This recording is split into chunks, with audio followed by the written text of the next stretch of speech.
السلام علیکم بچه ها. معادله رو حل کنید. رقم 132 سینوس x جمع کاسینوس x برابر 0. برای این معادله حل کردن اینجا استفاده بریم از این عینیت. این ما اثبات کردگی، یعنی که با راه یک تقسیم ریشه دو به هر دو طرف چیه برابری را ضرب کرده گرفتن.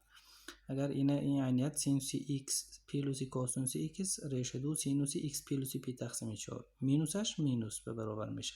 این همون فرمولای جمعی سینوس های استفاده بریم. فهمو؟ این عینیت استفاده برید. اگر سینوس x جمع کاسینوس x تون ریشه دو ضرب سینوس x جمع p تقسیم 4 برابر 0 به برابر میشه. و اینجا سینوس x پلوس p تقسیم 4 خودش برابر 0. همین خیلی می x جمع p تقسیم 4 برابر pn. چه که ما میدونیم سینوس x برابر 0 باشد اگر حالش چی بود؟ x برابر pn. n الیمنت میگیرد z. n عددی بوتون در اینجا x خودش میاریم مینوس p تقسیم 4 پلوس pn در n در اینجا عددی بوتون است. جواب تمام. مینوس p تقسیم 4 پلوس pn.